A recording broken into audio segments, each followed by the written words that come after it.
Hi guys, welcome back to our channel. Super happy to see everyone here. Guys, for today's episode, I'm going to share to you up-and-coming luxury bags. I will be putting everything here, so product codes, features, prices.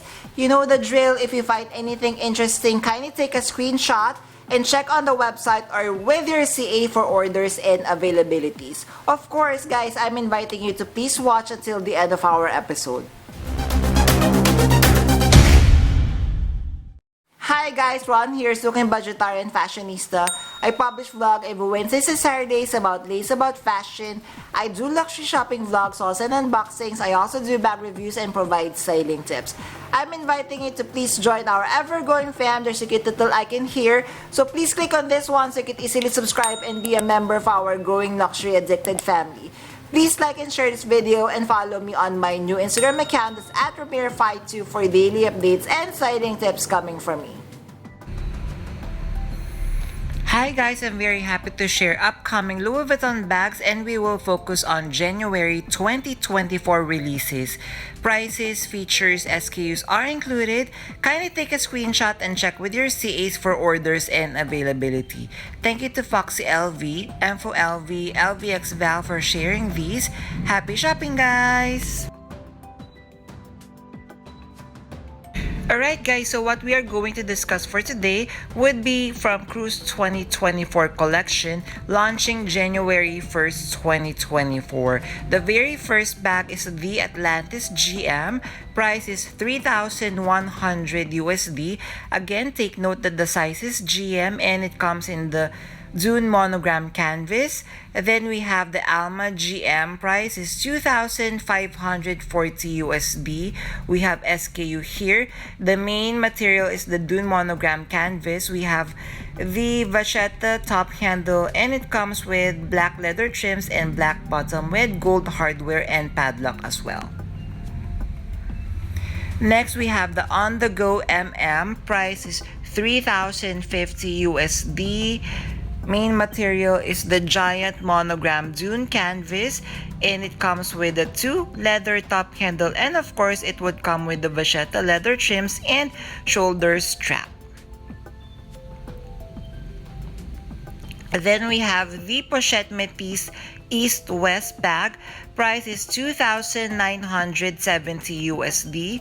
Part of the Cruise 2024 collection. As we could see here, the main material is the Dune monogram canvas with Pochette leather trims and treated leather with 2 straps.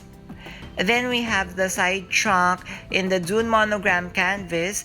Price is $3,850 USD. So what I love about this one, so of course it comes with 2 leather straps, so top handle and crossbody strap, and it also comes with zipper and S-lock closure. Then we have the Speedy 20 in bandolier. Price is $2,170 USD. Main material is the Dune monogram canvas, and as we could see, it's a combination of treated Pochette and treated leather with gold hardware. Next, we have the NANO Alma. Price is $1,860 USD.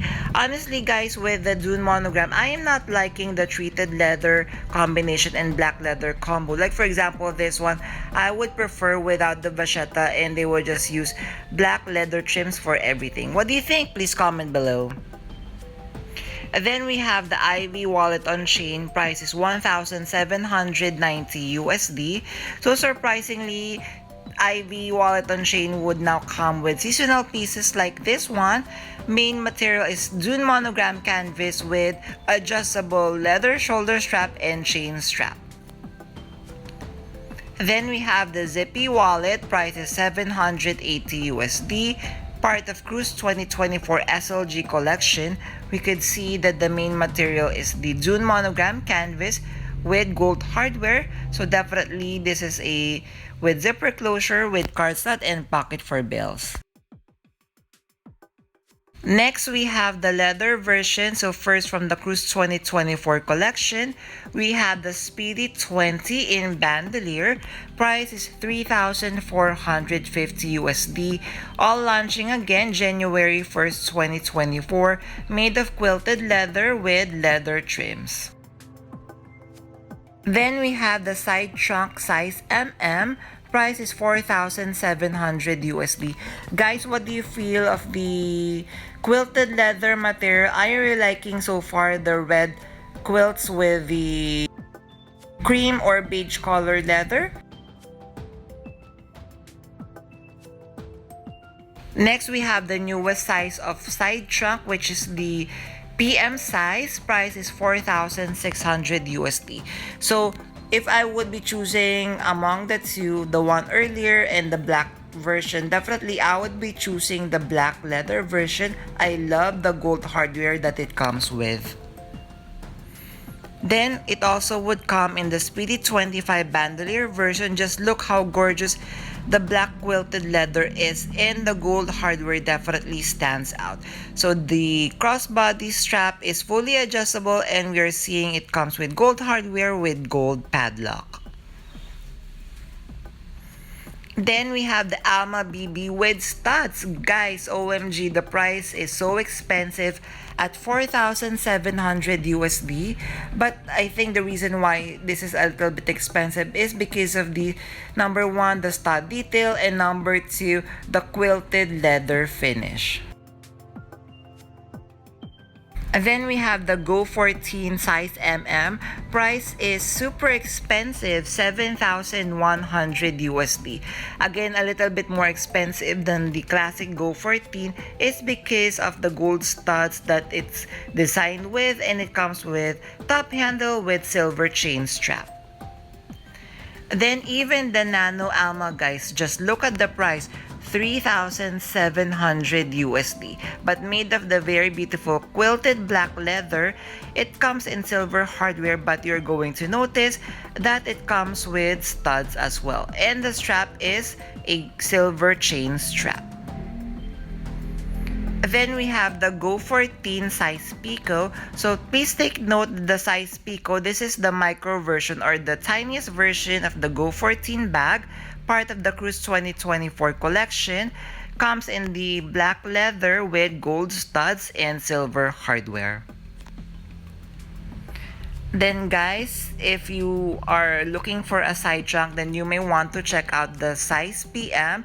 So again, this is the newest size for the side trunk family.